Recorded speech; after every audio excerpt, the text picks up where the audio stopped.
Hello. Hello, everyone. Thanks for tuning in to Assembly Online tonight.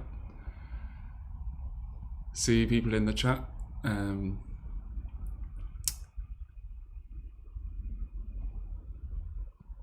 can see, saying how long is this? Well, there'll be a 10-minute introduction, then the talk will be about 45 minutes, followed by a discussion and maybe questions from the audience, if you'd like to say anything.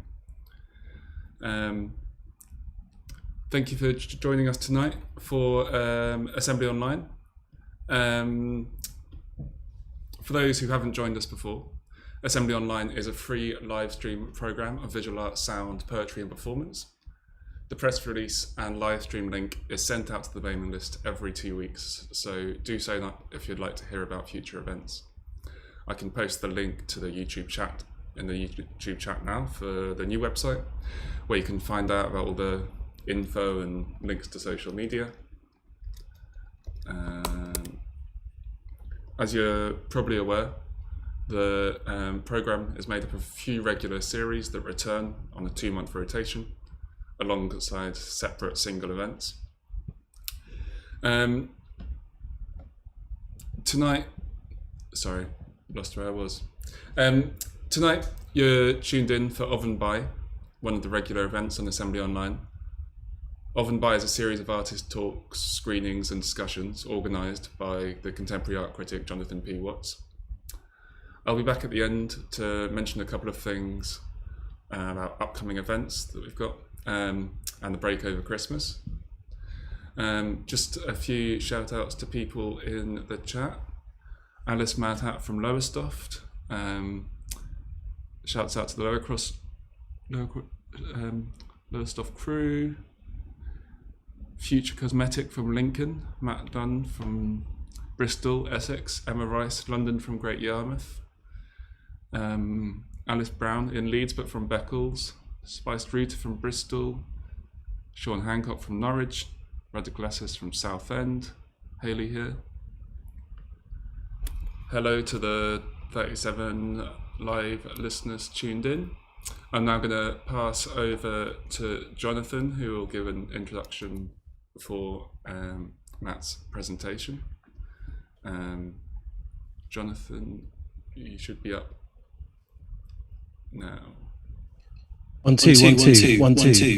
I feel like I'm on radio or something. I'm looking at the stream chat here on the right hand side, and I want to be giving some shout outs to all the East Anglia diaspora spread across the country. See easier. See you, Sarah Lowndes. So my name is Jonathan. I'm an art writer and sometime curator based in Norwich. I'm also the programmer of this series of events called Of and By, which, as Henry has suggested, is a series of artist talks, screenings, conversations that are hosted by the Assembly House Trust in Norwich.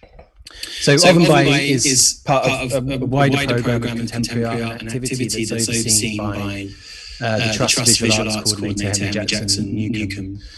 The programme Of and By, it doesn't really have a thematic design. In other words, it's not type programme to develop a set of themes. But what coheres the programme, however loosely, as I'm starting to realise, is that the work, of course, has some association with East Anglia, but also it seems to be engaged with revisiting what we might call radical histories. So at the last event, which was on the 3rd of September, we welcomed, apparently there's an echo on the audio. So that might be, I don't know why that would be. I think my echo is switched off on my mixer here. Is that something that can be fixed at Henry's end? I don't know. I'll keep talking. Hopefully it's not unbearable. It'll be fixed now. So at the last event on the 3rd of September, we welcomed the Cine Women Collective. That's Elizabeth B. Biddy Fisher, Teresa Grimes, Caroline Mertz and Jeanette Van Sandu, who were the force behind the Norwich Women's Film Weekend, a 2-day event that ran for it's fixed. No, major echo apparently. Oh, message has been retracted. Hope now it's fixed. Give us a sig if it's fixed. How's it sounding? Sounding crisp? Perfect. Great. Okay. So I was just saying that at the last event on the 3rd of September, We welcomed the Cine Women Collective, which was a group of Elizabeth B., Biddy Fisher, Teresa Grimes, Caroline Mertz and Jeanette Van Sandu, who organised the Norwich Women's Film Weekend, a 2-day event that ran for a decade in the city from 1979 to 1989. And in addition to the festival platform, Cine Women offered film and television training courses for women. And I'm really pleased to say that following the event on the 3rd of September, I was contacted by Rachel Radil, who's the community librarian for local studies at Norfolk Heritage Centre, Norfolk and Norwich Millennium Library, who has expressed an interest in housing the Norwich Women's Film Weekend archive, which is a really fantastic outcome.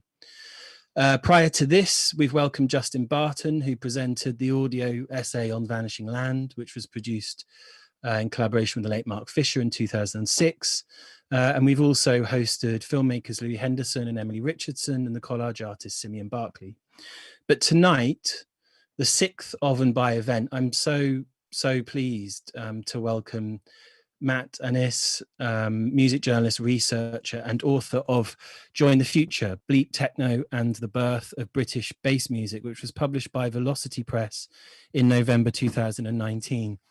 It was a book that I finally got to at the beginning of lockdown. So I was reading it and I was listening at the same time to records that were referred to in the book. Often, I have to say, in awe at the richness of its account. And following the publication of the book, Join the Future, there was Join the Future, delayed somewhat by COVID-19, a 2-disc LP that was published by Cease and Desist. It came out this year. The full title is Join the Future, UK Bleep and Bass, 1988 to 91. And it features key artists from Aniss's story, Unique 3, Original Clique, Cabaret Voltaire, Ital Rockers, Nightmares on Wax, among others. But the book itself is divided into kind of 4 parts, and it charts the complex post-colonial diaspora of working class industrial northern communities as they meet and interact with new sounds of US house and techno, and also the Caribbean sound system culture. Shouts to those that are just locking in. So, while by now classic accounts of rave culture, such as Matthew Collins' Altered State or Simon Reynolds' Energy Flash and innumerable other talking heads, well, they do take in places such as Manchester. London and the M25 orbit often remain the focus.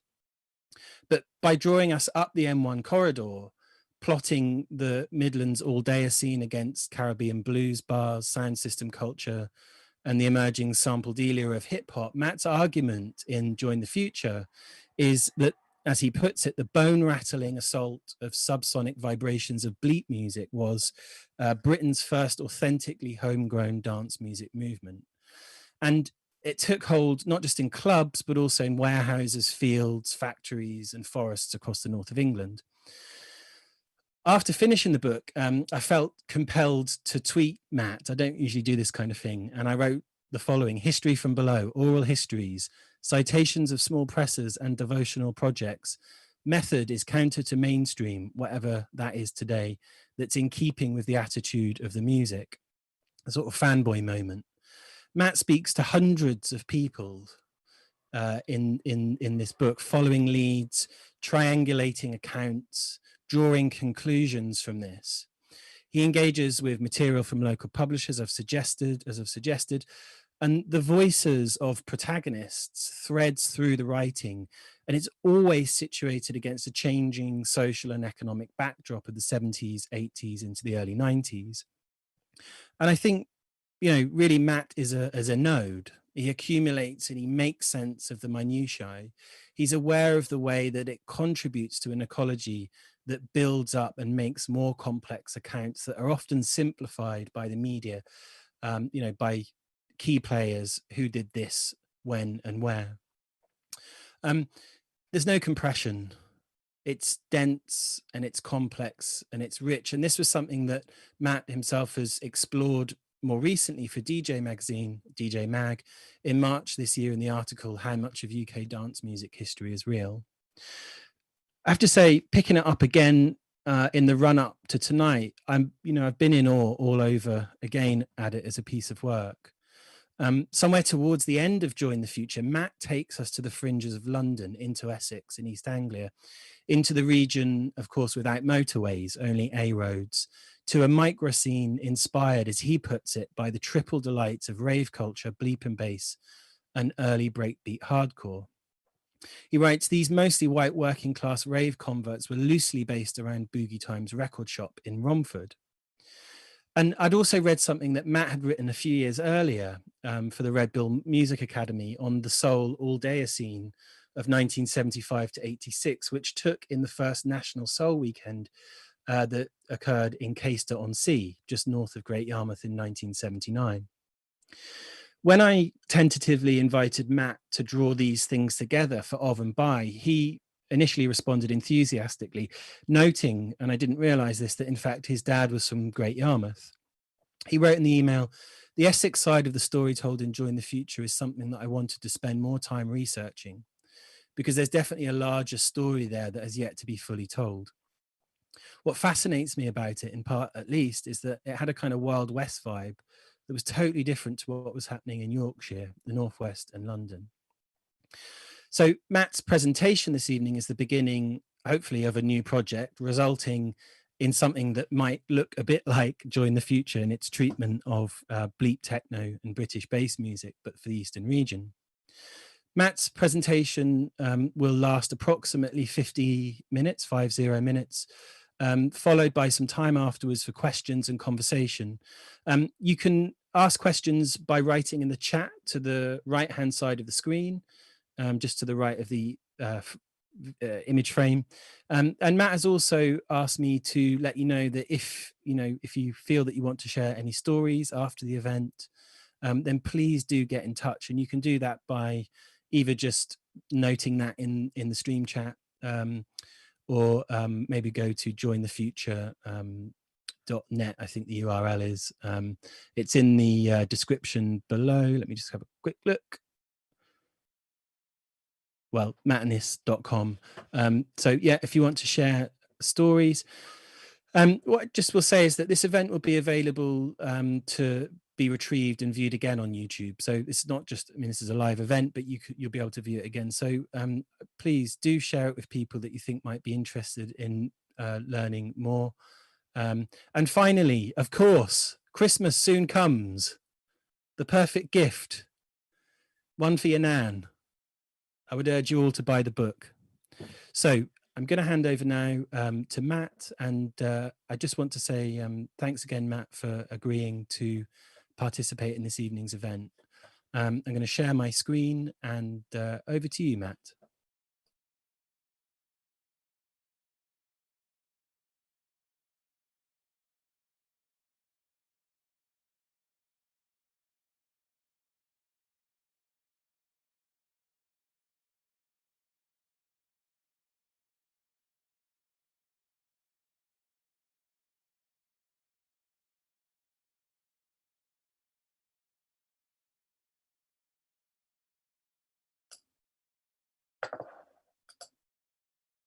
Aha, here we are.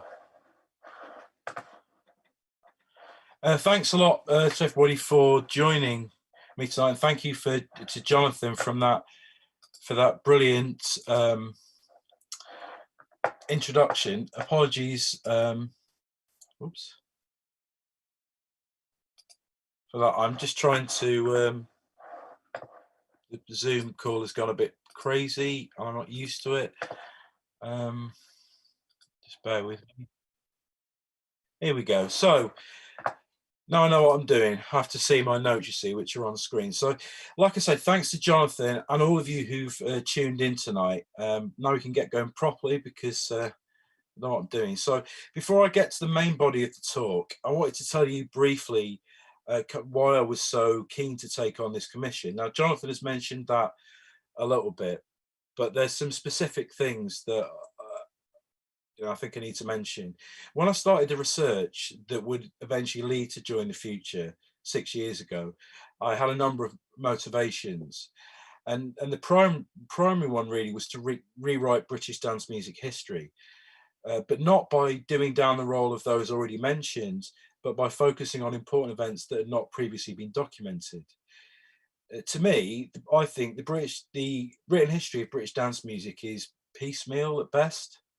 Most books and documentaries have a very narrow perspective. They tend to focus purely or largely on events in London and Manchester, as Jonathan pointed out.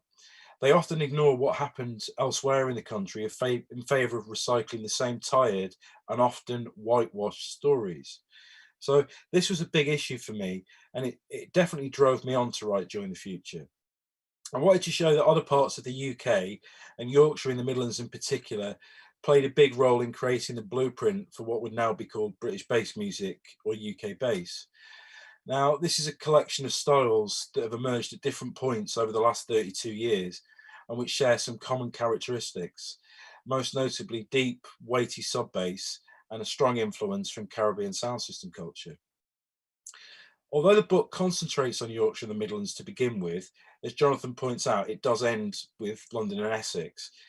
So in this final section of the book, I talked about the spread of bleep and breaks, which is what I call the sort of prototype version of what later became known as breakbeat hardcore or rave.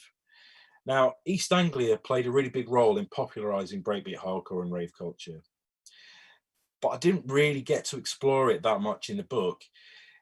It seemed like a story that needed more research.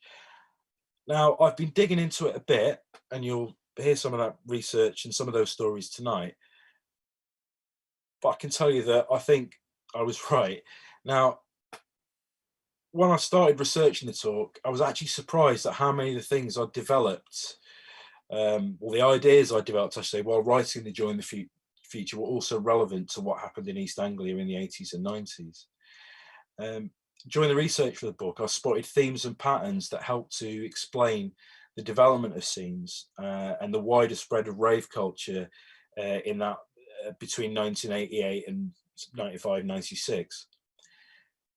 Some of these themes appear within the story of East Anglian rave culture. Now, unfortunately, there's not enough time to go into as much detail as I would like to do.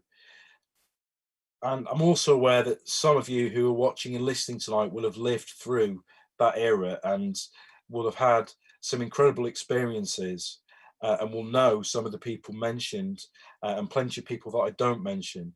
So please be aware that what I'm about to tell you is just a snapshot. I've chosen to go into more detail about certain local scenes or people, but these are not the only ones that matter. So with those caveats in mind, let's begin. So there we go, Storm from the East, the roots and rise of rave culture in East Anglia. Part 1, Britain's first dance music boom. I firmly believe that you cannot chronicle a local, regional or national scene without first examining what came before. Many of us believe that it was acid house and the famous Second Summer of Love that marked the start of Britain's dance music boom. It wasn't. The roots of Britain's love affair with dance music go back to the 1970s, when the regionalised northern soul scene began to splinter. In its wake, modern soul and jazz funk swept through the UK, moving from predominantly black clubs in the North and Midlands to the suburban discotheques of the South, West and East. One of the key features of the jazz funk scene of the late 70s and early 80s was the idea of the all-nighter and the all-dayer. All-dayer, that's pretty self-explanatory. It's an all-day event. They were hugely popular in the jazz funk era, and they tended to take place on Sundays and bank holidays, and it would attract dancers from all over the regions they were held in, and sometimes even further afield. Now, one of the key aspects of the Northern Soul and jazz funk scene was the emphasis on the DJ. The scene's dedicated dancers were willing to follow their favourite DJs around the country. Now, their favourite DJs tended to be those who had the best records. For the most part, that meant obscure or upfront records from the United States. The peak of the all-dayer scene was the early to mid-1980s. And by that point, two distinctly different scenes existed in the UK with minimal overlap. In the North and Midlands, jazz funk and later electro and house dominated. The top DJs there were people like Colin Curtis, Ian Levine, Jonathan Woodliff, and later Greg Wilson. At the all-dayers associated with this scene which is discussed quite a lot in Join the Future, black dancers dominated, though by no means exclusively. Some of these dancers, such as Gerald Simpson, a guy called Gerald, and Winston Hazel, would go on to make pioneering UK house and techno records. Of course, there's plenty about them too in Join the Future. But in the South and East, it was a different story. This version of the jazz, funk and soul scene was undeniably bigger and more bloated. It was dominated by a group of DJs called the Funk Mafia or Soul Mafia. It included people like Greg Edwards, Jeff Young, Froggy and Robbie Vincent. But the undisputed godfather was Chris Hill.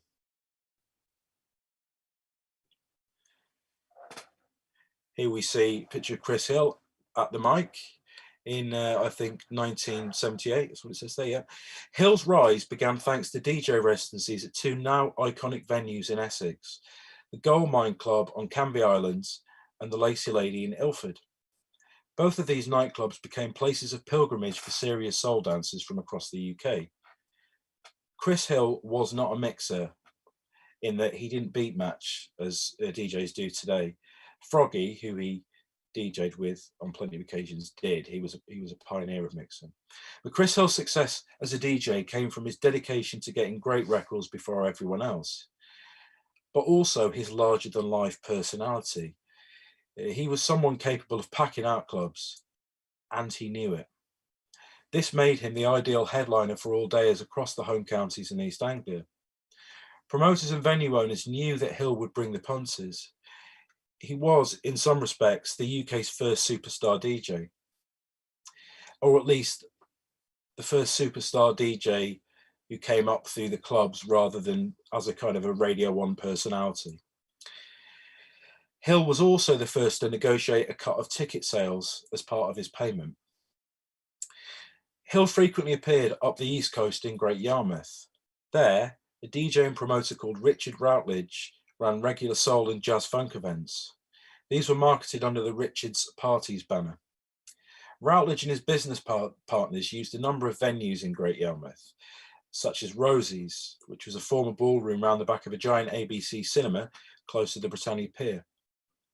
And after it was built in the early 80s, he also used the bars and club space within the Marina Centre, which sadly was demolished fairly recently. For his bigger events, Routledge utilised the massive club called Tiffany's. Here we go, picture of Tiffany's, looking a bit down at heel now. Based at the seafront, Tiffany's could hold 3,000 people when all three rooms were open. At his Tiffany's events, Richard would be joined on stage by Chris Hill and other Mafia DJs, as well as bands and singers from the UK and the United States. These were not the only large soul and jazz funk events to be held in Great Yarmouth, though. From 1979 onwards, the National Soul Weekender, Caister Soul Weekend to us, was held twice a year at the Caister Holiday Centre and later at the Vauxhall Holiday Park on the outskirts of town. Now, the fact that Great Yarmouth is a seaside town and a genuine holiday destination, and was much more so then than now, partly explains why it was in a perfect position to become a dance music destination. As well as plenty of venues, holiday parks could be used for weekenders, and the town also has plenty of hotels, B&Bs, campsites and so on. Up north, Blackpool and Southport played a similar role for the soul all-day scene up there. Now, as the 1980s progressed, the palette of sounds heard at the Caister Soul Weekender and the various all-dayers that took place across East Anglia began to change. Electro, hip-hop, early Chicago house and New York garage started being thrown into the mix. Some of the older dancers didn't like this much, but there were plenty that did. After all, many of those who flocked to Ibiza in 1987 and 88 were members of this extended soul community. There were plenty of younger DJs too, who had been on the fringes of the soul scene, but had already embraced acid house, rare groove and Balearic beats. People like Paul Oakenfold, Judge Jules and Pete Tong. More importantly, there was also a new breed of DJs, or wannabe DJs, who didn't care that too much for soul. For them, it was all about acid house and techno. And that brings us on to part two. From acid house to hardcore. So here's a quote from Simon Webster, aka Simon Mark / Psycho. Great Yarmouth had so many great things going on that I didn't really venture elsewhere. We were lucky. We had a really strong scene. So by 1998, the availability of ecstasy throughout the UK was increasing, and the pace of change within British dance music was increasing also. Genuinely British mutations of American pioneered styles were beginning to emerge, and the acid house movement was sweeping across the UK. Even so, not every town, city or region had a dedicated local acid house scene at that point. Between 1988 and 90, scenes emerged and grew at their own pace. For example, house was particularly strong in post-industrial cities in the North and Midlands, but only as a larger portion of a wider palette of sounds. So if you went down to a club, you'd hear house, you'd hear Detroit techno. That might be a big portion of the night, but you'd also hear rare groove, electro, the sort of proto house records from years before, and so on. In London and the South East, rare groove and hip hop were arguably still far more popular than house in 1988, despite what you may have heard. So within regions, the pace of change was different in different places, and geography and economy also played a part. So, for example, parts of Essex are effectively just far eastern suburbs of London and lie within the M25, so places like Ilford, Romford, and Hornchurch. All three places ended up being important dance music hubs in the early 1990s. Other parts of the county weren't within the M25, but had good enough transport links to make travelling to London easy. So when the famous orbital raves began to appear more frequently on sites around the M25, dancers in Essex didn't have to go far to take part. The same could be said for people in parts of Cambridgeshire too. Essex also had seaside resorts, Canvey Island, Southend, Clacton-on-Sea, and these had the same kind of infrastructure I talked about earlier. These places, along with the network of commercial nightclubs scattered throughout the county, were important during the jazz funk era. The fact that they were there made developing an acid house scene much easier than it was in, say, Suffolk. There are also a number of recording studios dotted around the county, from the fringes of London in the west to Southend in the southeast. Back then, very few DJs had music-making equipment of their own, but many still wanted to make records. After all, others in London and up north were already doing that. There was a way to get around this though. Book a day in a recording studio and get the studio engineer to do a lot of it for you. That's what the KLF advised doing in their 1988 book, The Manual, How to Have a Number One the Easy Way. They also urged people to sample portions of other people's music as a sort of a shortcut. When it came to pop and dance music, their advice made perfect sense.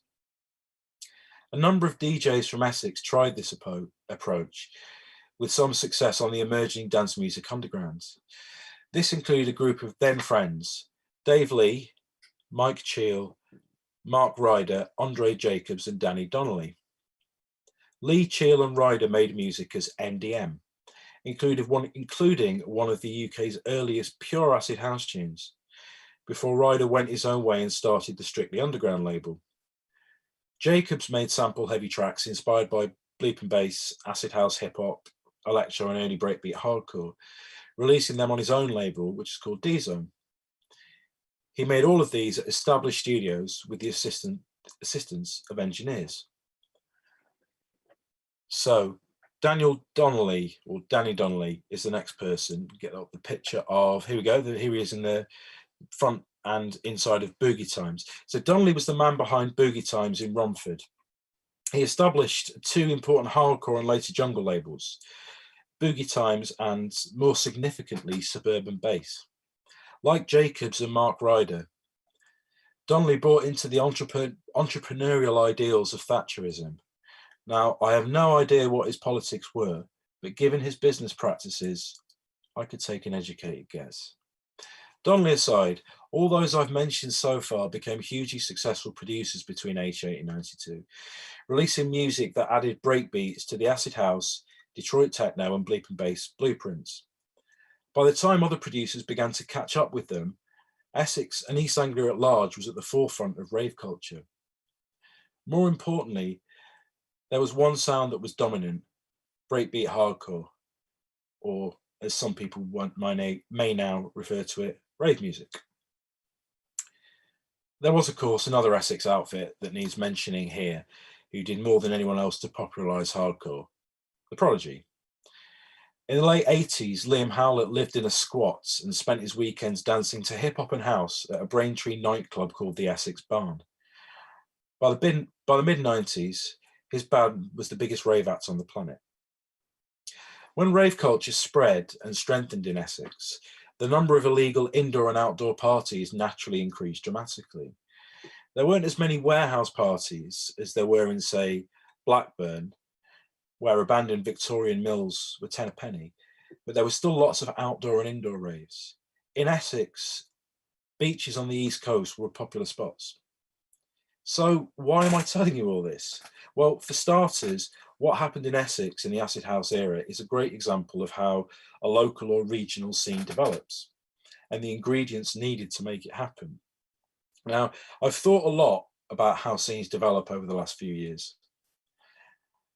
While I was researching during the future, I started to spot kind of patterns, sort of aspects and ingredients, maybe you could call it, that sort of apply to almost any scene and how it develops at that time. And I would say after that as well. So on the next slide, you'll see what I think are the key ingredients needed for a dance music scene to develop and take root in a specific town or city. So I'm going to talk you through these. Number one is existing infrastructure, spaces that can be used for events, both legal and illegal. Second one is early adopters, pioneering local DJs and event promoters who define the sound of their town or city and inspire others to follow in their footsteps. The third is second generation pioneers. Inspired by early adopters, they take up DJing and or event promotion, putting on and playing at events dedicated to a new sound or blend of styles. Fourth, record shops, outlets that provide music to be played within emerging scenes, but also act as a social hub and a meeting point for early adopters, second generation pioneers, and those who come in their wake. Access to recording studios or cheap music technology. This allows early adopters and second generation pioneers to create music, which is then released and inspires even more local dance music enthusiasts.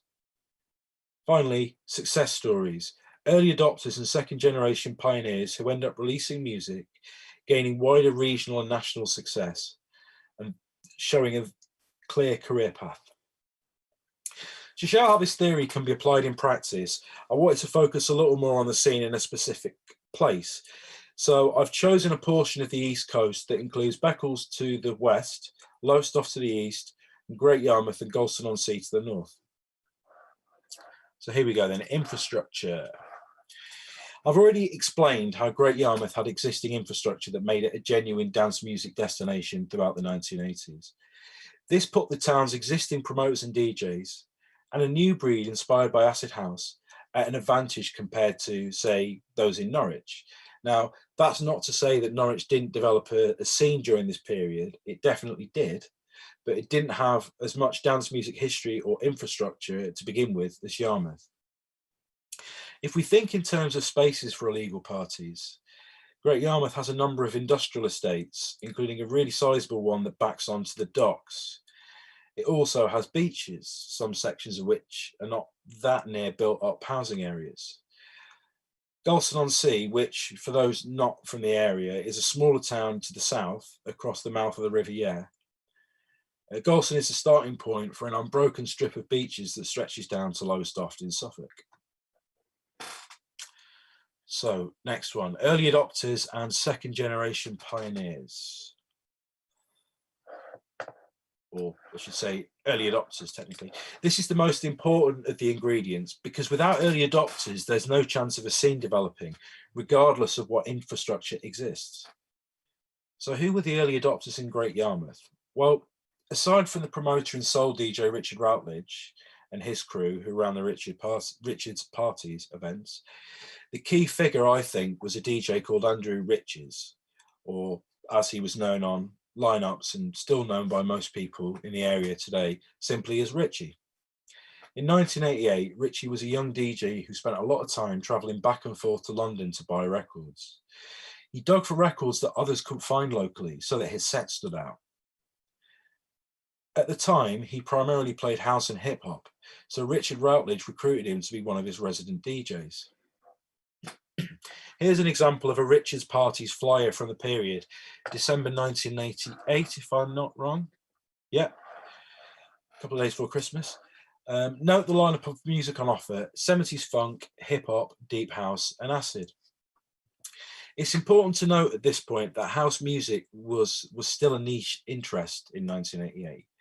Yes, there had been house records hitting the pop charts since '86, but it was rare to hear sets made up entirely of house music, or of house and techno for that matter. Second generation pioneers. Okay, so the boundaries between early adopters and second generation pioneers can be a bit blurred, to be honest. Someone could have an early interest in house music, for example, but not take up DJing until he or she had been inspired by another early adopter in the area, or I should say an early adopter in the area. So here's an example of these blurred boundaries in action. It's a quote from a recent interview I did with Jonathan Wright, a DJ and producer from Galston. He became a significant player locally from 1991 onwards, or 1990-91 onwards, I should say, as DJ Hostile and as part of a duo called Technique. So here's the quote. I got into music when I was at high school. From 1986 onwards, I was heavily into Chicago house and acid house. There was only one other person I knew at school who was into it. Other people at school thought I was a bit weird, to be honest, because I was listening to house and they listened to mainstream chart music. But I just really wanted to listen to it all the time. My mum would say, "What is that rubbish you're listening to?" I think we've all been there. So does that make Jonathan an early adopter or a second generation pioneer? At that point, he wasn't a DJ, just someone who bought and listened to house music. You could say the same for Simon Webster, whose quote I read out earlier. He was in the year above Jonathan at school, though they didn't know each other at that point. Webster's dad was friends with Richard Routledge and a part-time DJ on the jazz funk scene. When I spoke to Webster a couple of weeks ago, he told me that he was attending one of Routledge's parties at Scruples inside the Marina Centre that introduced him to acid house, and how the music Richie played that night made a big impression on local dancers. So here's the quote. At that event, Carl Cox and Richie were playing proper acid house using 3 decks.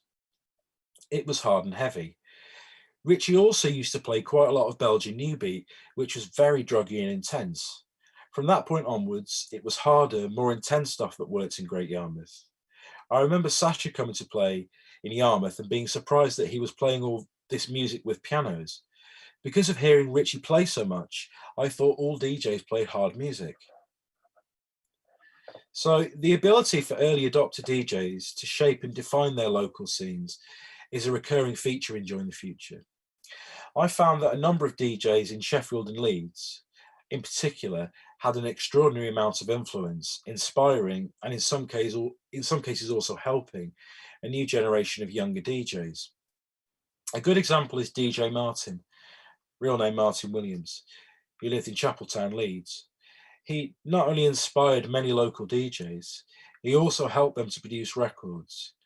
He was a sort of unheralded godfather of the scene. Now, Richie wasn't quite like that, but he was the key early adopter who inspired most, if not all, of the second generation pioneers in Yarmouth, Galston, Lowestoft and Beccles. Later, he went on to make music with some of them, and we'll talk about that a little later. Hearing Richie's sets inspired Simon Webster so much that he bought some decks and started promoting small, intimate club nights of his own. These were called Obsession and took place in the basement of the Brunswick Club on King Street in 1989-90. Jonathan Wright was one of the regular attendees. Here we go. One of my first experiences of a dedicated house night was one of Simon's little events in Yarmouth. That was okay, but there was still only a select few people who were into that music at the time. So that's what Jonathan said to me when I interviewed him. So Webster's Night wasn't that well attended by all accounts, but it did provide somewhere for the growing number of early adopters and second generation pioneers to meet each other, hang out and listen to the same music. This is how the initial nucleus of a scene develops. Like-minded people meeting, becoming friends, often through a small but nevertheless important event. Other members of this small but rapidly growing scene included Wright's future production partner, John Williams, Alex Banks, aka DJ ALX0, Jay Horan, aka JMJ, Paul Christian, aka PH1, and Mike Bolton, later known as PFM. Another was a promoter called Alekos Vakis. From 1990 onwards, his dance paradise parties, I should say, took place at the Ocean Room in Galston and later at Tiffany's in Yarmouth. There we go. We see the front and back of the flyers for the last Dance Paradise event of 1990. Note the names of the local DJs on the lineup. Incidentally, Mike Bolton was a promoter as well as a DJ and ran an event called Sheer Pleasure, which happened in Lowestoft and Yarmouth. Now, at this point, I think I should say that I know Galston quite well, as my dad, who passed away in August, was born and raised there. I used to go down there a lot to visit my grandparents with the family when I was a kid. To be honest, I can't think of a less likely outpost of rave culture. There you go. Now, it was these local DJs who were called upon to play at Great Yarmouth's first ever illegal rave, which took place in an abandoned industrial unit in the South Deans area, close to the docks, on what Simon Webster called the Bird's Eye Estate, in honour of the Bird's Eye frozen food processing plant that was there for many years, though it had closed by then. Now, Simon couldn't give me an exact date of the party, though it was before the Bright Bill legislation passed, so most likely spring 1990. So here's what he had to say about the event. The party was called No Shit. It would have been considered a health and safety nightmare these days. There was rubble strewn all over the place. There must have been electricity to the building because they just plugged in the equipment and got going. The DJs I was playing with were real big locally. PH1, ALX0, and I think Richie. It was about 4 or 5 in the morning when the police raid happened. I remember taking my record off the decks, putting it back in my bag and then running. To get out, I had to climb over a fence and leg it. Jonathan Wright also remembers being at that rave. He told me that the only thing he could remember was climbing out of a window when the rave started. Jonathan also said that the space was used at least once more for another rave. He also said that quite a few spontaneous after parties and illegal gatherings took place on the beaches in Great Yarmouth and Galston, as well as down the east coast towards Lowestoft. It makes sense because all you really needed was a generator, some decks and a small sound system. And of course, at that point, clubs closed at 1 in the morning, which really is if you're on a having a whale of a time, should we say euphemistically, that's too early. So, record shops, which is our next key ingredient, which is fairly self-explanatory, really. But Great Yarmouth wasn't really blessed with tons of record shops, but it did have some. Simon Webster worked at a record shop called Prism Leisure. It wasn't a dance-specific place, but after he started working there, they did stock a bit more dance music. Now, at different points between 1990 and 93, there were also a couple of dedicated dance stores in Yarmouth, Killer Cuts and Spooky Tunes. Their stock was reflective of the blend of music that the town's early adopters and second generation pioneers favoured. New beat, Belgian techno, acid house, bleep, and of course breakbeat hardcore. Now, the opening of specialist stores is usually a good sign that dance music is taking root in a particular place. As well as servicing local DJs with records, these stores also sold event tickets, merchandise and tape packs, which were a big money spinner in the rave era. Now, another sign that dance music was big in a town is the presence of at least one pirate radio station. Yarmouth definitely had one of those in 1991. It was called Bass FM. Ritchie had a regular show, while many of the others I mentioned also played on it at different times during its run. So here we go, access recording studios / cheap music technology. So one or the other is needed if you want to make records. Now, some in the scene in and around Yarmouth did start buying cheap second-hand kit, synths, samplers and so on, fairly early on, but not that many.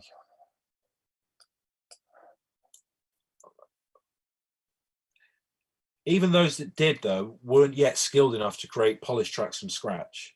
In 1990 and 91, they were still learning. However, there was a local studio they could use. It was called Purple Rain Studios, later Purple Studios, and was run by a former indie rocker called Richard Hamilton. Simon Webster described him as having a blonde mullet and of looking every bit like a faded rock star. Now, Hamilton wasn't a dance music enthusiast, but he did have enough equipment and studio engineering skills to help people make music. Simon Webster was the first to take this opportunity.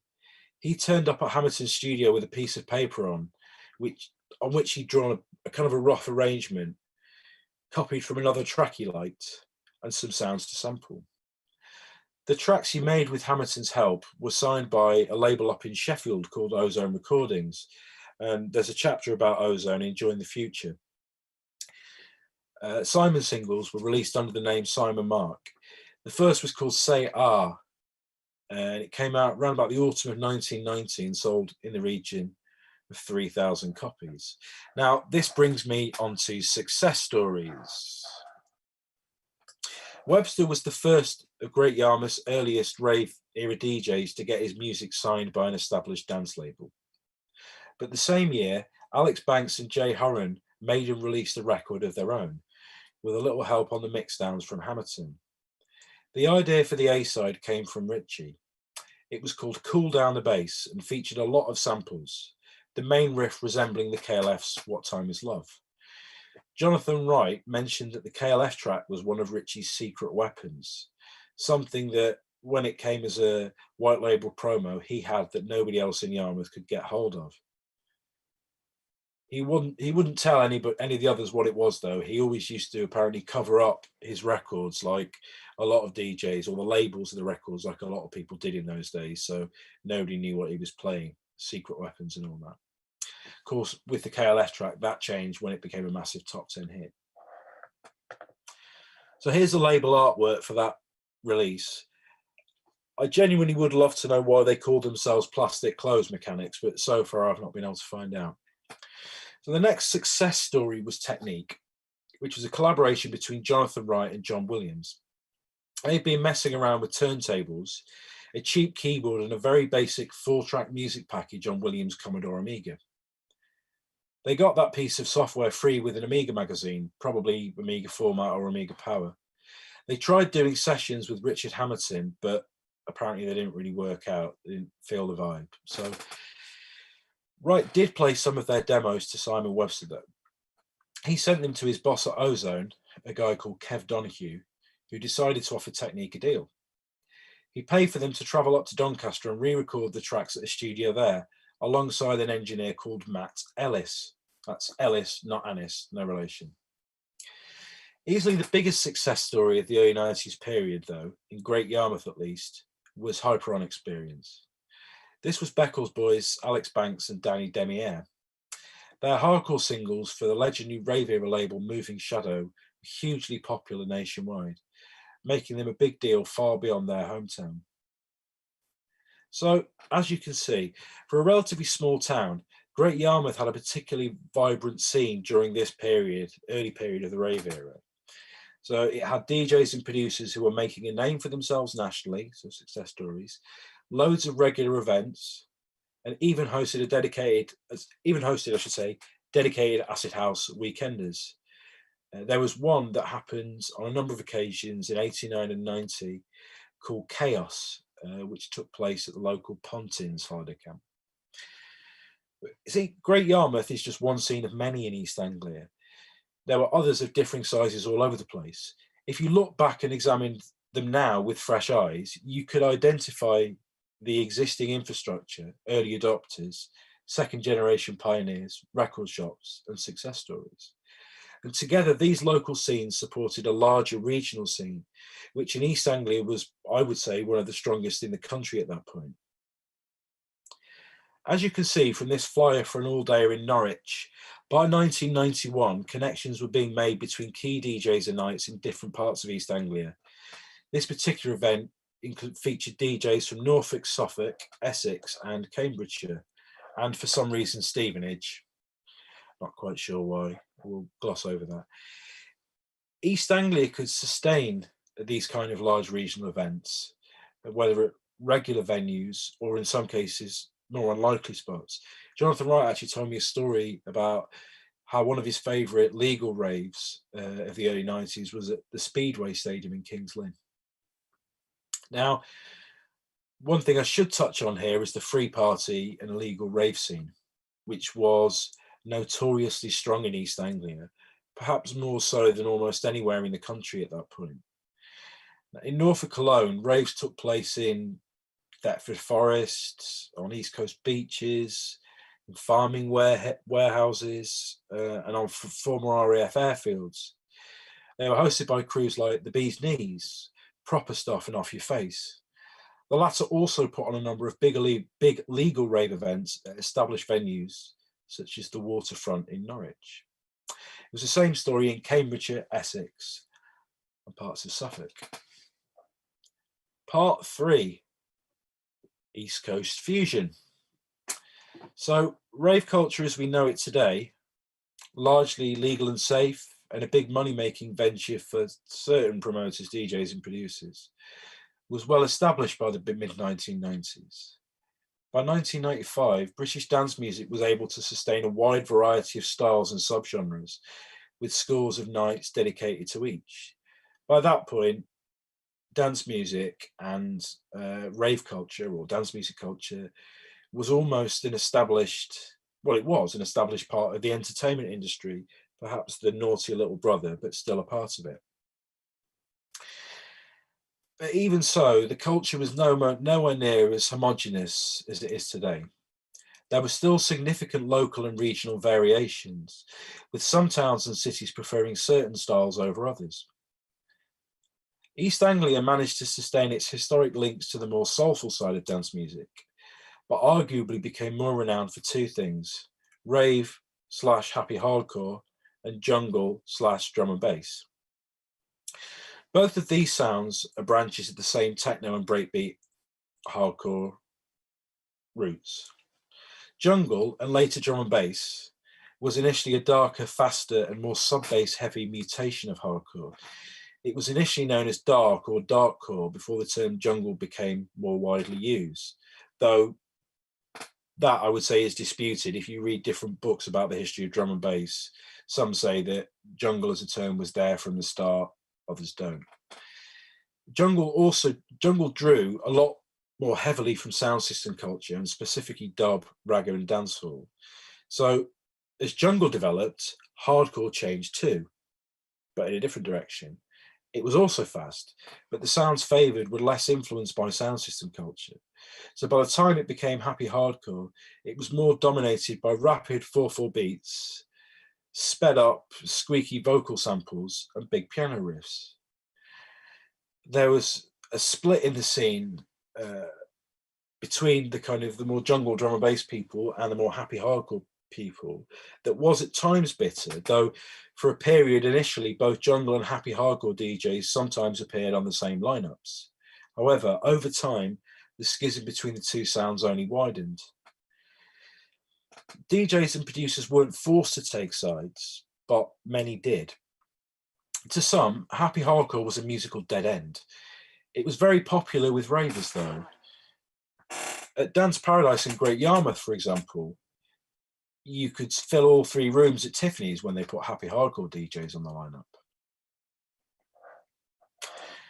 Now, their biggest events of 1995 were 2 multi-venue extravaganzas, where one ticket got you into 2 venues, each with multiple rooms. The biggest of these 2 venues was Tiffany's, and that was the happy hardcore venue. You had to go across the road into the Marina Centre, where one of the club spaces hosted jungle and drum and bass, if that's what you wanted to hear. So jungle's roots are undeniably in London, but the sound quickly spread west to Bristol, north to the Midlands, and east to Essex. After that, it wasn't long before it made its way up the M11 to Cambridge, across to Ipswich, and up to Norfolk. In Ipswich, the focal point of the scene was a record shop called Red Eye Records. Established by Tom Ison and his friend Simon Oram in 1992, Red Eye initially specialised in techno and hardcore, but later became the hub of the town's now celebrated drum and bass scene. One of the shop's earliest and longest serving staff members, the late Duncan Bostow, became renowned as a D&B DJ and producer under the alias Spirits. Ipswich was also home to producers Cluton Digital. It also was associated with Rupert Parks, better known as Photech. Although he was actually from St Albans, he regularly headed to Ipswich for studio sessions with his friend Rob Solomon. From 92 onwards, they released music as Origination. According to Tom Ison, Rob and Rupert spent a lot of time in Ipswich's other key dance music store, which was called Essential Selection. One of the staff members there, Paul Arnold, went on to run a key drum and bass label called Certificate 18. One of the key clubs in Ipswich, at least as far as drum and bass goes, was a venue called Hollywood. This is a flyer for an event there. It was a collaboration between Cambridge crew Impact and Rumble, which was a regular event in Norwich. Note that the lineup contains a DJ called Diddy. He was the owner of the Essential Selection record store. Now, I have to admit that my knowledge of the scene in Ipswich isn't really that great. So I asked Tom Ison at Red Eye to give me a little more information. During the future, I talk a lot about the importance of the importance of people from within the British Afro-Caribbean community on the development of UK dance music, and specifically about the influence of Jamaican sound system culture. In many towns and cities across the UK, there were vibrant dub and reggae scenes, powered by local sound systems, with events taking place at community centres, dedicated West Indian clubs, and what were known as blues, which were sort of unlicensed Jamaican speakeasies. And I've not been able to ascertain so far whether this was something that had an impact on the dance music scene within Norfolk, but it was definitely something that played a part in Ipswich. So here's a quote from Tom Ison. Ipswich has a brilliant multicultural background. Blues parties were a big thing in the 80s, but I was too young and missed all that. Slightly before my time, there was a pub called the Blue Coat Boy, which was the drinking spot for the Caribbean community. Between there and the Caribbean Club, there was a lot going on. The Caribbean Club on Woodbridge Road was a West Indian centre and hosted a lot of bands and DJ events. You would quite often see John Peel there watching bands. Ipswich did have some sound systems too. One, Missile Sound, was very popular at that time and is still going today. Just bear with me. So Ipswich was one drum and bass outpost in the region, but there were others. Cambridge had a particularly strong scene. There was an event there that's still going today, or was early in the year, called Warning. And there were also some significant club nights in Norwich too. Amongst the leading lights in Norfolk was the very same crew of early adopters and second generation pioneers I was talking about earlier, those that had come through between 1988 and 92. They'd grown tired of hardcore and turned their attention to jungle instead, collectively developing a style dubbed by themselves East Coast Fusion. Richie and Technique's John Williams even made a track under that title, which they released on Moving Shadow as Kudos. This sound developed between 94 and 98 and propelled this collective from England's most easterly fringes towards national and international recognition. Here's what Technique's Jonathan Wright had to say about the development of their sound and what prompted the change. We didn't like happy hardcore because it wasn't very cool. A lot of the people we were working with, like Leroy Small, were making the breakbeat-driven jungle stuff. We liked that because there were no rules. You weren't fixed to a 4/4 beat, piano stabs and chipmunk vocals. In the quote, Jonathan mentions Leroy Small. He was as DJ SS, he was the producer behind a label called Formation Records, which was based in Leicester. Jonathan and John first recorded hardcore tracks for his F Project sub-label in 92 and 93, before following their mentor's lead and turning to jungle.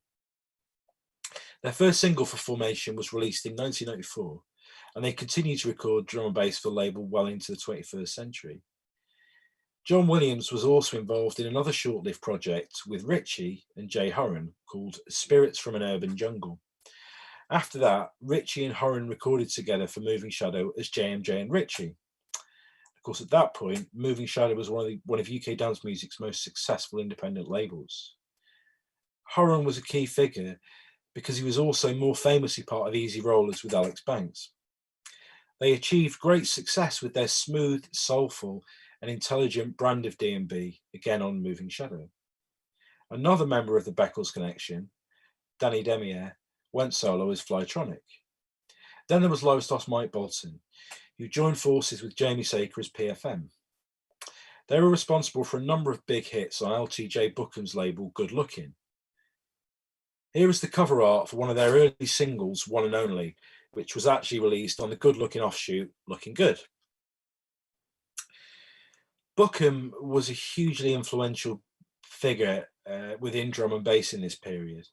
His desire for melodious, deep and soul-fired drum and bass undoubtedly shaped the way that the East Coast fusion sound developed. Here's what Jonathan Wright had to say. We were all heavily influenced by Danny, LTJ Bookham. Danny used to drive all the way from London to get tunes from our studio. And we used to write tunes specifically for Dan, as Mike and Jamie did. He was so big at that time, and we knew that if he played our tunes out, people would be like, "What's that tune? Where can we get that tune from?" Many members of the Beckles, Lowestoft, Yarmouth crew shared a studio. They would take it in turns, being in there recording on different nights of the week. So because of this closeness, the shared studio, their long-held friendships, and all they'd been through, I guess, since, those early experiences of hearing Ritchie play and Simon Webster's Little Nights, it wasn't that surprising that a shared sound developed. So here's another quote from Jonathan Wright to take the story further. We were all doing well, getting our tunes played by all the top DJs, and we were in with Moving Shadow, which was an enormous label at that point. It was then that Jay said, "Our sound is so different, why don't we do our own album?" That was what became Storm from the East. Described on the cover as an inter-orbit communications release, Storm from the East was released by Moving Shadow in 1996, with a follow-up compilation appearing a year later. These two albums were the culmination of a musical movement in and around Great Yarmouth that began with the pioneering DJ sets of Ritchie and Simon Webster's tiny acid house parties at the tail end of the 1980s. There we go, Storm from the cover images. The crew being there as well somewhere, possibly. No, that's the back cover. So this is a great example of how scenes and sounds developed organically during the formative years of UK dance music culture. You can see that from small, humble roots and a handful of early adopters, genuinely big things can develop. So in some other places in the UK, so cities like Manchester, Sheffield, and Leeds, for example, and of course London, similar scenes may have developed faster and initially produced more pioneering music, but that doesn't make what happened in East Anglia any less important or valid. See, to me, the story of acid house and rave in the UK isn't just the story of people in big cities making records that are genuinely important and change the musical agenda. It's also the story of the spread of the culture and of how it impacted on much more smaller market towns, slightly more remote regions, and it was a genuinely national grassroots movement. You know, it wasn't top down, it was grassroots. So this is the point at which I'm going to end this particular East Anglia rave story. It's not the only East Anglian rave story, and it wasn't the end of dance music in the region by any means, or of its strong links with drum and bass, but that story will have to wait for another day. To conclude, I want to finish this talk with a quote from Jonathan Wright about Storm from the East. Those albums were our pinnacle, our landmark pieces of music. People still talk about them to this day. One of the guys from Pendulum posted about it recently on Instagram and said, "This inspired me so much." Thank you for listening. In the next few days, I'll be uploading an article to jointhefuture.net, which will contain additional links to pertinent videos and tracks and some of the things that I've found out from our research so far, plus some info I didn't get a chance to discuss today. So thank you very much for listening, and I'll now hand back to Jonathan.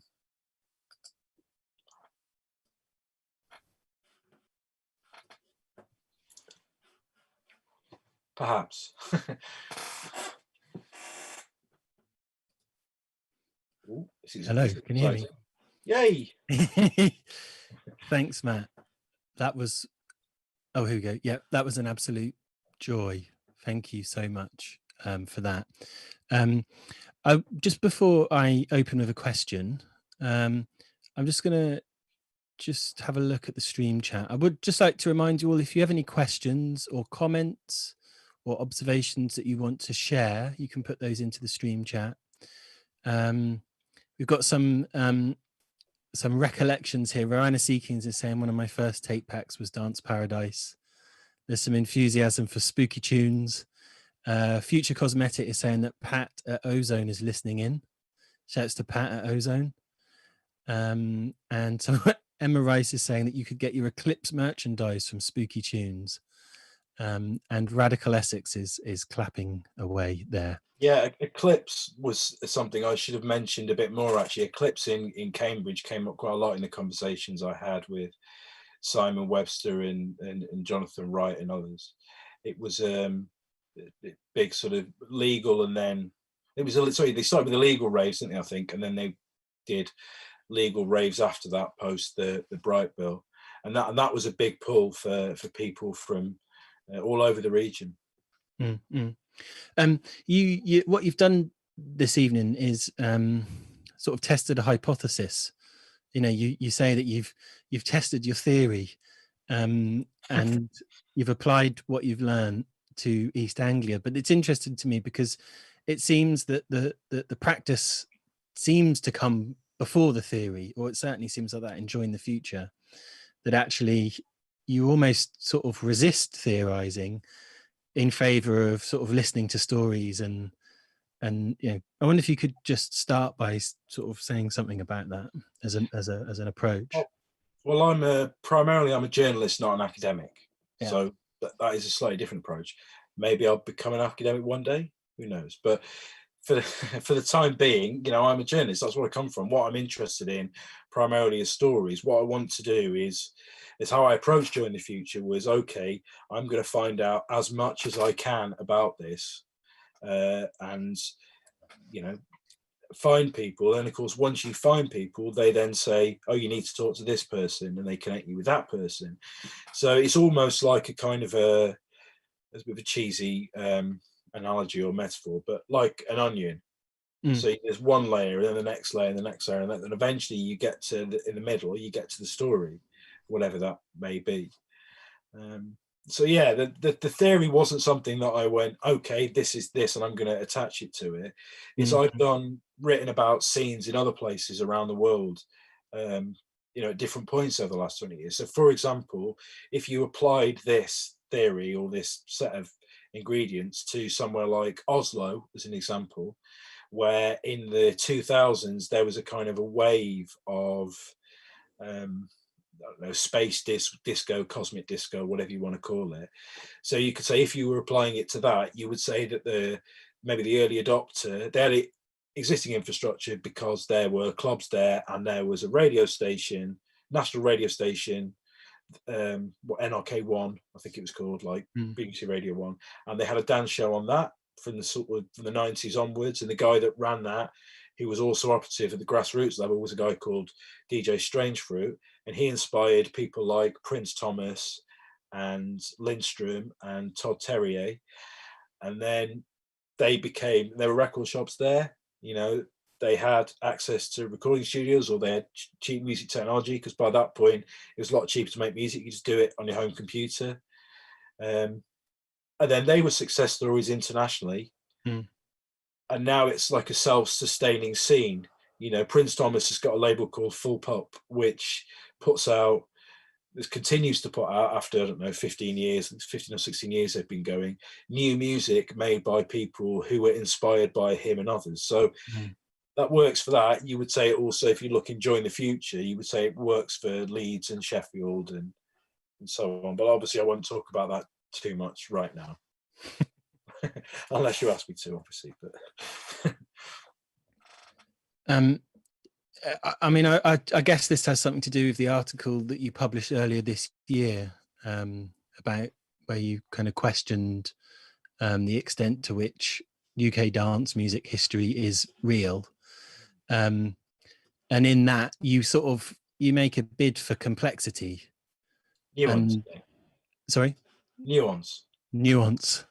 Yeah. But you also, you know, there's this sort of thing that you suggest, that it's always the same narrative that gets spun out of particular texts.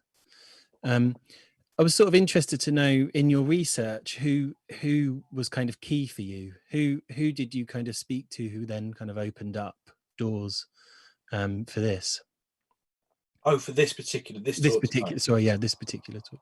I would say basically Simon and Jonathan, who were quoted quite a lot in it, particularly. But in terms of like the stuff that I'd been digging into before, in terms of Essex, while I was writing the book, I got quite a lot of information from Andre Jacobs, who ran D-Zone, and Dave Lee was really helpful as well. He's obviously not using the alias now, he's ditched it, but he's best known as Joey Negro, and he's been making music for a long time. Now he's more on the kind of soulful side of things, the Caister Soul Weekend type vibe, I would say.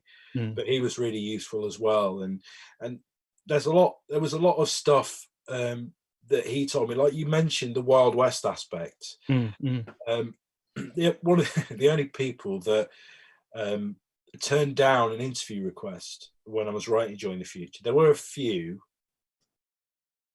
but probably the one that was most I would say angry and frustrated or shouty when I asked him for an interview was Mark Ryder, or Mark Rough Rider as he's sometimes known. Right. And when I approached him, I said, I'm really keen to talk to you because you made all these records, and Strictly Underground was really important. And you also made these records that were such as a Fancy UFO, that were really heavily influenced by Bleep. Now, the Fantasy UFO record is basically a rip-off of LFO. And his response was, I'm not talking to you.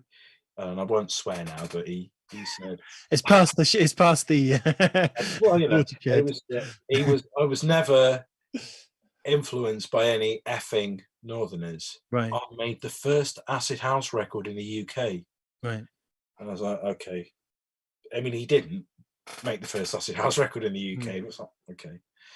And he's quite shouty. But again, one of the things that's missing from the book, and the Wild West aspects are a good example of this, is there's loads of stories that you hear about dodgy business practices, right, and kind of people falling out with each other and sort of screwing each other over, sampling each other without telling them, and things like that. And that happened a lot within that Essex scene. But those are hard things to put in a book, because legally, possibly you might get into hot water, but also because do people really want to know that? That's gossip, really. But that's not key to the musical or cultural story that's being told, is it? Unless the story you're telling the people screwing each other over. Yeah, but that's interesting, though, isn't it? About like what makes it onto the historical record, where the gossip actually contributes something to an understanding of a scene. You know, yeah. I don't know. It's a lot of one of the difficulties with documenting any kind of culture, but dance music culture in particular, is there was only a limited range of sources at the time. You know, there's a limited range of magazines. There were a few more kind of rave magazines, like there was one called Eternity. In fact, that multi-room Dance Paradise event was run in association with Eternity, in fact. So I've completely wandered off the point. What was the question? We were saying, I just said gossip raises an interesting question about that's right. What constitutes a historical record. And yeah, I mean, I rely a lot in my work on oral history in terms of talking to people and what they say, but you can still check facts, because somebody can say, well, this happened at this point. You can check up on that sometimes. You know, you can check, okay, there was this event that happened on this day. Can you find a flyer for it online or some other reference? Or somebody will tell you one thing, and then you say, you go back to somebody else and go, this person said this. And then they go, yeah, actually, that was what happened. That has what I was. So there's a lot of going back and talking to people again. So just because you interviewed somebody once, you'll then have to go back a year later and go, since then, I've talked to these 15 people or 20 people, and they say this, or is this correct? But do you find people sort of say, oh, actually, no, it wasn't, like, I remember it now, or like, do accounts change? Yeah, yeah, you do sometimes go, say, they will normally go, yes, actually, that's correct. I mean, there was one with what we're doing Join the Future, where I brought something up when I was interviewing Rob Gordon, and he basically said, to be honest, I'd completely forgotten that I'd actually done that. So, but now you remind me, this is what happened, or that is correct. How do you know that, kind of thing? The answer to that is because I'm the only person that's sad enough to to spend his time, like 5 years, digging into this micro scene, or what? Well, I'll say micro scene. What was probably considered a micro scene. The point being that I thought it was more important. Other people can judge that, but hopefully I make a strong enough argument in the book. You referred to the entrepreneurial spirit of Danny Donnelly at Boogie Times, and you refused to speculate on his politics. I can tell you Mark Rough Rider's politics, though, because I know. But rest in peace, Mark Rough Rider. Though. Well, yeah, he's still about. From his social media, he was very, very, very pro-Brexit. And a few years ago, when there was a contest for the leader of the Conservative Party, he was pushing Andrea Leadsom forward. Ah, okay. So make of that what you will. Yeah, yeah. I was going to just ask from that kind of point about entrepreneurialism, though. You know, you point to infrastructure, record shops, clubs, studios, but of course, there's also the free party scene, which you do allude to. Yes. And it seems to operate on a totally different economy. Yeah, and I wonder that would still come under infrastructure, though, because it would be kind of, I suppose you'd have to tweak it and say access to sound systems, you know, right. Though owning a sound system, that is infrastructure, isn't it? Because you can use it anywhere to put on an event anywhere. You know, and if you've got space, wherever that may be, it doesn't have to be, you know, it can be a field, can't it? Or, you know, a forest or whatever. It doesn't have to be somewhere. That's still infrastructure. If you've got space, and in East Anglia, there's a lot of space, isn't there? So there's places to do things. What do you see as being the legacy of much of the material that you've discussed this evening?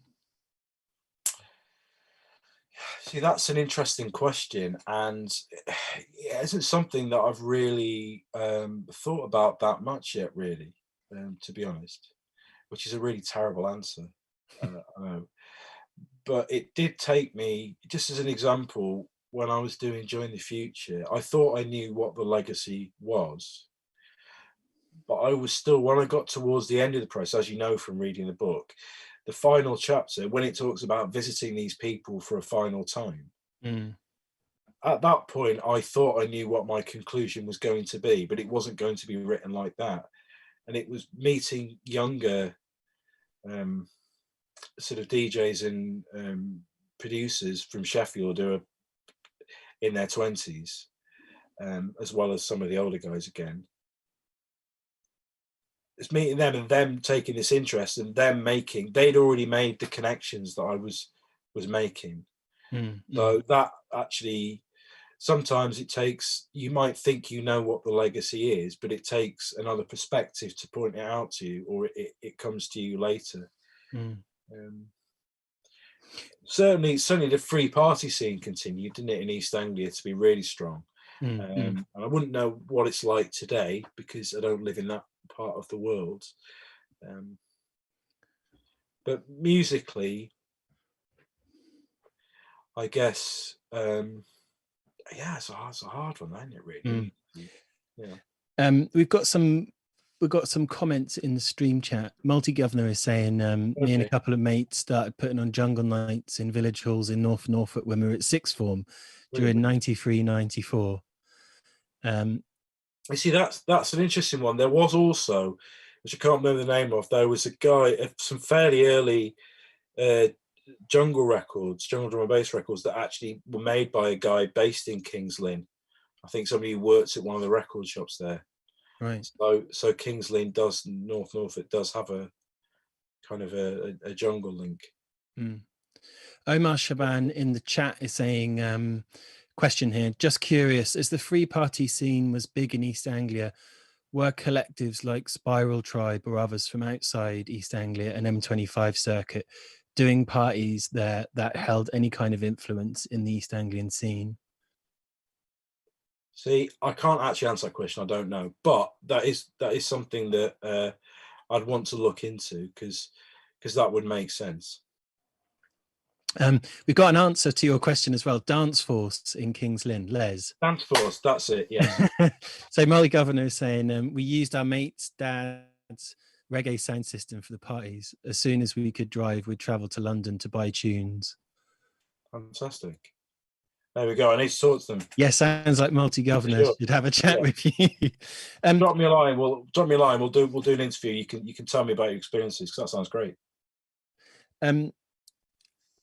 Question for me: has there been any kind of surprising revelations in the research that you've carried out in the last few weeks? I suppose it depends what you call surprising. I mean, a lot of the stuff about Great Yarmouth was surprising to me because I just didn't know much about it. It isn't surprising when, like I say, when you think about it, it makes sense. But because of the family link, the stuff about Golson and quite a few of the people in the story being from there, or at least a handful, that really did surprise me, to be honest, because as I say, it's not really a particularly, I don't know, it's not the sort of place I'd expect there to be kind of periodic raves and as a kind of early hotbed of outpost of dance music. But that was the point, wasn't it? At that point of time, within the UK, there were people who were getting into this music all over the place. And there may only have been a small number of them in small towns or villages even, but they were really passionate about it. And it was over time, those people end up connecting with each other and a scene starts developing. And that's what's one of the things that fascinates me, really, that kind of ground up thing and that sort of social history, I suppose, as much as cultural history. All right. So are there any more questions? Stream chat's open. Multi-Governor is saying that they're going to contact you, Matt. Fantastic. Any other questions? Jointhefuture.net is the website. And the email address is hello@jointhefuture.net. So the post that you're going to put on the Join the Future website, it will be a version of the talk this evening? Yeah, kind of. It'll be sort of scaled down, and it will include sort of a synopsis, a bit more information, but also links to some of the YouTube videos. See some of those you forwarded on to me as well, and some of the things like the kind of VHS movies that were done of Dance Paradise events, you know, with all that, which always I find quite an odd thing, like videos of rave events, but it was something that big promoters used to do a lot in the 90s.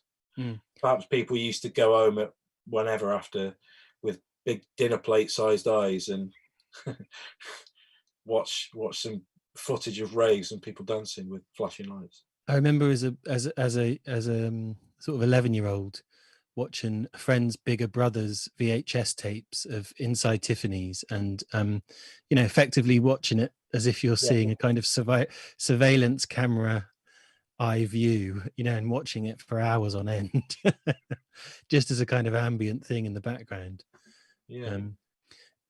Okay, all right. Well, look, it's almost 9 o'clock, and all that remains for me to say is thank you, Matt, so much for agreeing and responding to my invitation. Well, thank you for the invite and for letting me do this. It's been you're very welcome. You're very welcome.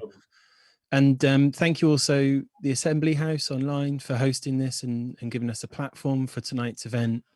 And also thank you for you, wherever you may be, logged in, locked down, locked in, across the world. Thank you so much for joining us this evening. I don't know if Henry's going to say something else now, but that's all from me. Multi-Governor, send Matt an email. He wants to hear from you. Definitely. Okay, great. Rowan is saying, thanks, that was mega. Okay, all right. Thank you. Don't know if we...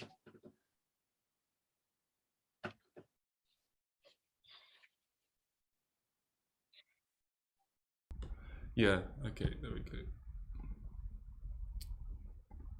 Great. Okay, thank you both for that so much. That was really, really wonderful. Thank you, Matt. Look at the East Anglian rave scene. I've posted a link to the Join the Future website if you would like to find out about Matt's projects and the recent book on Bleep. Thank you also to Jonathan for inviting Matt and hosting tonight. Just checking that's the links on the chat. Great. Upcoming on Assembly Online, in 2 weeks' time, on November the 26th, we have original projects from Great Yarmouth, with an event called Not From Round Here. It will be an introduction to the culture activity undertaken by some of the organisations and individuals in Great Yarmouth, exploring what they do, why they chose to do it in Great Yarmouth, and the realities of working there versus the expectations. Then 2 weeks after, on December the 10th, we have an international poetry reading with Vic Shirley from the UK, Henna Kaira Kweka from Ghana, LKN from Philippines, and Avery R. Young from USA. Then we'll have 2 weeks off and back on January the 7th. If you're not on the mailing list and would like to hear about future events, you can sign up on this address in the chat. And that's all from tonight. Thank you everyone for tuning in. Really lovely to hear all that from Matt, and look forward to seeing if his research continues. This event will stay up as well, worth saying, on the same URL. So if you do want to watch it back, as someone's just mentioned in the comment, they can, you can pass on the link to anyone who'd be interested in watching it. And if you do have any special bits of information that Matt would like to hear, do get in touch with him on his website on Join the Future, especially from that early scenes. Thanks again, stay safe, stay well, and good night.